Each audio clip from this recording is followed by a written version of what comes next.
홈팀 FC 서울 포메이션은 4-4-2이며 클리말라는 여름 이적 시장에서 영입된 폴란드 출신 스트라이커로 변칙적인 침투 움직임이 강점이며 링가드는 중앙과 측면을 넘나드는 위치 선정과 탈압박 시 빌드업 연결 능력에서 높은 효율을 보이고 있고 문선민은 빠른 스피드와 오버래핑 타이밍으로 측면 돌파와 크로스 옵션을 모두 수행 가능한 전형적인 윙어 자원이며 박수일 최준으로 구성된 측면 풀백 조합은 넓은 공간 활용과 전방 패스 타이밍에서 강점을 보이고 있으며 정승원과 김진수의 인버티드 움직임은 순간적인 중앙 미드필더 숫자를 늘려 볼 점유율 확보에 유리한 전술 구조를 제공하고 있고 김기동 감독은 이러한 패턴 전술과 수적 우위를 활용한 압박 전환을 바탕으로 중원 장악에 초점을 맞추고 있으며 홈에서는 안정적인 전술 수행을 지속하고 있다. 원정팀 강원FC 포메이션은 4-4-2이며 가브리엘은 타겟형 스트라이커로 공중볼 경합에 강하지만 활동 반경은 제한적이며 김민주는 직선적인 드리블과 공격 진입 속도는 갖췄으나 패스 완성도와 연계 전개에서 기복이 있는 자원이다. 김동현은 중원에서의 볼 배급과 커버 플레이가 가능하지만 전방 압박 상황에서는 탈압박과 전진 패스 선택에 어려움을 드러낸다. 정경호 감독 체제의 강원은 아직 전술적 디테일이 정립되지 않았고 특히 측면 수비 시 대인마크와 라인 간격 조절에서 일관성을 확보하지 못하고 있다. 이번 경기에서는 클리말라의 움직임에 대한 사전 데이터가 부족한 가운데 포지셔닝 대응 실패가 실점으로 이어질 수 있는 변수가 된다. FC 서울은 클리말라를 중심으로 한 전방 전개와 전술적 유기성이 상승세를 보이는 중이며 강원은 전술적 디테일 부족과 수비 대처 미비로 불안 요소가 다수 노출되고 있고 클리말라의 첫 골과 함께 서울 팬들의 응원이 경기장을 압도할 가능성이 충분한 매치업이다.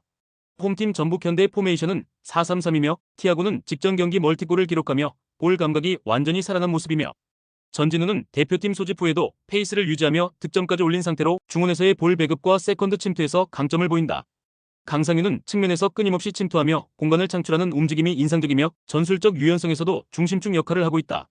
전북은 콤파뇨, 홍정호, 한국영이 부상으로 이탈한 상황이지만 남은 자원들의 경기 집중력과 공격 전개 완성도는 여전히 탄탄하고 홈에서는 티아고를 중심으로 한 전방 압박과 빠른 전환 플레이가 효과적으로 작동하고 있으며 전반적인 팀 템포가 상승 기조를 유지하고 있다. 원정팀 수원FC 포메이션은 4-3-3이며 사박은 제공권과 피지컬에서 강점을 보이지만 연계와 볼 배급에서 다소 제한적이며 안데르손은 단독 돌파 능력은 탁월하나 크로스와 슈팅 선택에서 기복이 자주 나타나는 편이며 루아는 중원에서 전진성과 활동량은 풍부하지만 수비 전환 시 포지셔닝 오류와 공간 커버 실패가 자주 발생한다.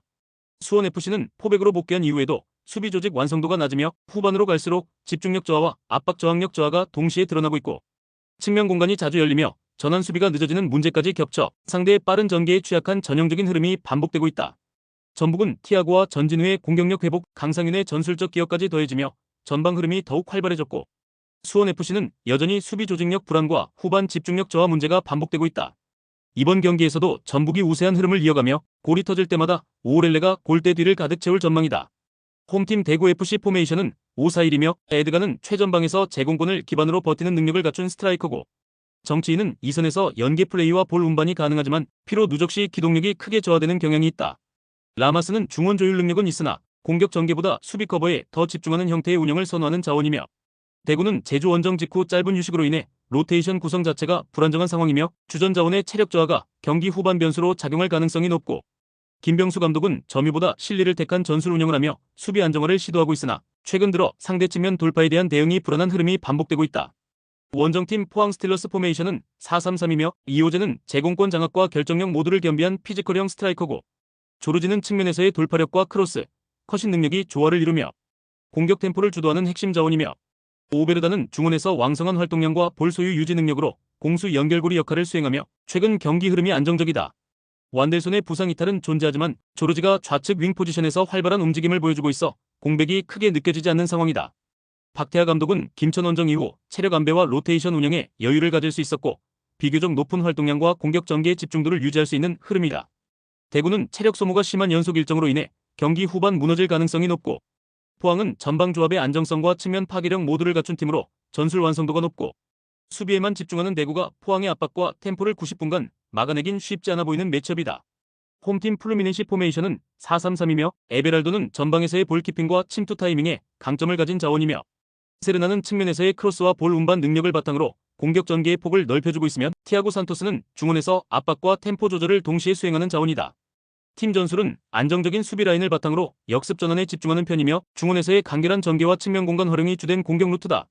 다만 강한 압박을 받는 상황에서 실수가 자주 발생하며 뒷공간 커버와 전환 타이밍이 일관되지 못한 문제가 존재한다. 원정팀 도르트문트 포메이션은 3-4-3이며 기라시는 중앙에서 포스트 플레이와 득점 모두 수행 가능한 결정력 있는 자원이며 아데이미는 좌측 하프 스페이스에서의 침투와 슈팅 타이밍이 탁월하며 최근 들어 경기 감각이 물오른 상태고 은메차는 중원에서 공격 방향을 전환하는 연결고리로 기능하며 수비 전환 시에도 공간 커버 범위가 넓은 자원이며 도르트문트는 양쪽 윙백이 전진하는 구조 속에서 좌우 측면을 중심으로 상대 박스 근처까지 진입하며 하프 스페이스 침투 빈도가 매우 높은 팀이며 공격 시 전환 속도가 매우 빠르고 중앙과 측면에서 동시에 위협을 가할 수 있는 패턴 플레이가 완성된 전술 구조로 운영되고 있다. 공격 템포와 측면 침투 빈도가 높은 팀이 전체 흐름을 압도할 가능성이 높고 특히 최근 날카로운 감각을 보여주는 에이스 자원의 존재는 공간 공략의 결정적 변수고 플루미네시는 수비 집중력 유지와 템포 대응 면에서 불안 요소가 존재해 전술적으로 불리한 흐름이 될 수 있다. 홈팀 리버플레이트 포메이션은 4-3-3이며 드리우시는 전방에서의 연계와 공간 침투 능력을 갖춘 자원이며 콜리디오는 좌측에서의 드리블 돌파와 크로스 전개에 능하며 페르난데스는 중원에서 볼 소유와 템포 유지의 중심축 역할을 맡고 있다. 리버플레이트는 볼이 위치한 지역에 다수의 선수를 배치해 수적 우위를 만드는 전술을 활용하며 이 과정에서 자연스럽게 볼 점유율을 장악하는 패턴을 반복하고 있고 수비 전환 시에도 적극적인 압박으로 볼을 빠르게 회수하려는 성향이 강하며 점유율 중심의 안정된 빌드업 구조가 특징이다. 원정팀 우라와레드 포메이션은 4-2-3-1이며 마소는 최전방에서의 침투 타이밍은 좋지만 연계 능력에선 기복이 있고 마테우스 사비오는 중거리 슈팅이 위협적이지만 전반적인 볼 터치와 안정감에서 흔들리는 장면이 종종 발생하고 있으며 구스타프소는 중원에서 활동량은 많으나 수비 시 위치 선정이 아쉬운 자원이며 우라와는 수비 라인이 전체적으로 낮게 형성되며 상대가 점유를 지속할 경우 수비 블록이 점점 안쪽으로 쏠리는 경향이 있고 공격 전개 과정에서도 롱볼 의존도가 높은 편이며 빌드업 안정성이나 압박 회피 능력은 다소 부족한 흐름을 보이고 있다. 리버플레이트는 수적 우위를 바탕으로 한 전술 구조가 안정적으로 정착된 상태이며 전환 과정에서도 매끄러운 흐름을 보이고 있고 우라와는 수비 간격 유지와 압박 회피에서 구조적 취약점이 드러나며 중원 통제에서도 어려움을 겪고 있고 전체적인 전술 밀도와 경기 운영 안정성에서 리버플레이트가 명확한 우위를 점하고 있는 경기다. 홈팀 울산현대 포메이션은 4-4-2이며 에릭은 전방에서 속도감 있는 침투와 마무리 능력을 갖춘 자원이며 이청용은 중원에서의 연결과 전개 중심으로 경기 흐름을 조율하며 보야니치는 수비 시 공중볼 경합과 위치 선정에서 강점을 보인다. 하지만 측면 수비에서는 강상우의 공격 가담 이후 복귀 속도가 느려지는 문제가 반복되고 있으며 김영권과의 연계 커버 역시 즉각적으로 이루어지지 못하고 있고 실제로 좌측 수비 라인이 비어있는 상황에서 상대 윙 자원에게 침투 공간을 허용한 장면들이 다수 발생하고 있다. 원정팀 마멜로디 포메이션은 4-2-3-1이며 레이너스는 최전방에서 제공권보다는 위치 선정과 연계 플레이에 집중하는 스타일이며 리베이로는 좌측 하프 스페이스 중심으로 빠른 침투와 공간 활용에 특화되어 있으며 알렌데 브라보는 중원에서 탈압박과 방향 전환이 모두 가능한 자원이며 마멜로디는 좌우 측면을 넓게 활용해 상대 수비의 폭을 흔드는 전술을 자주 사용하며 특히 리베이로가 중심이 되는 좌측 침투 루트가 날카롭게 전개되고 있고 중앙에서 템포 조절 후 측면 전개로 이어지는 패턴이 정교하게 반복되며 수비 불안 요소를 노리는 전략이 구조적으로 잘 정비되어 있다. 울산은 좌측 수비 라인의 전술적 취약점이 반복적으로 드러나고 있으며 상대의 패턴 플레이에 고전할 가능성이 있고 마멜로디는 구조화된 측면 침투 전술과 정밀한 공간 공략 패턴을 통해 우세한 흐름을 가져갈 수 있고 전체적으로 볼 때 공간 리커버리의 문제로 인해 울산이 흔들릴 여지가 많은 경기다. 홈팀 몬테레이 포메이션은 4-2-3-1이며 베르테라메는 제공권과 박스네의 침투 타이밍에서 강점을 보이는 공격 자원이며 카날레스는 중원에서 패싱 밸런스와 전진 전개 능력이 돋보이며 메디나는 측면 활동량과 크로스 정확도가 높은 편이며 전체적으로 포백 라인의 간격 유지와 수비 전환 속도는 안정적인 모습을 보이나 하프 스페이스 통제에서 반복적인 취약점이 드러나고 있고 특히 중앙 미드필더 뒷공간에서 측면으로 연결되는 순간적인 침투 플레이에 대한 대처가 느리고 박산에서의 수비 집중력 역시 후반으로 갈수록 급격히 저하되는 흐름이 확인되고 있고 원정팀 인터밀란 포메이션은 3-5-2이며 티랑은 순간적인 마무리 집중력이 뛰어나며 코레아는 세컨드 스트라이커로서 연계의 강점을 보인다. 바렐라는 메잘라 형태로 하프 스페이스를 침투하며 전방으로 찬스를 만들어주는 역할에 능하며 이러한 측면 대각선 진입 패턴이 반복될 경우 수비 라인을 붕괴시키는 데 매우 효과적이며 최근 인터밀란은 중원부터 측면으로 연결되는 전환 속도가 빠르고 윙백과 미드필더 조합이 만들어내는 유기적인 공격 루트가 강팀들과의 경기에서도 꾸준한 성과를 내고 있고 수비 시에도 3백 간격 유지와 세컨볼 회수 능력에서 밀리는 장면이 적고 전술적 완성도 면에서 매우 높은 수준을 유지하고 있다. 인터밀란은 메잘라 무브먼트를 통해 하프 스페이스를 정확히 파고들며 전방 공격을 날카롭게 연결하는 팀이며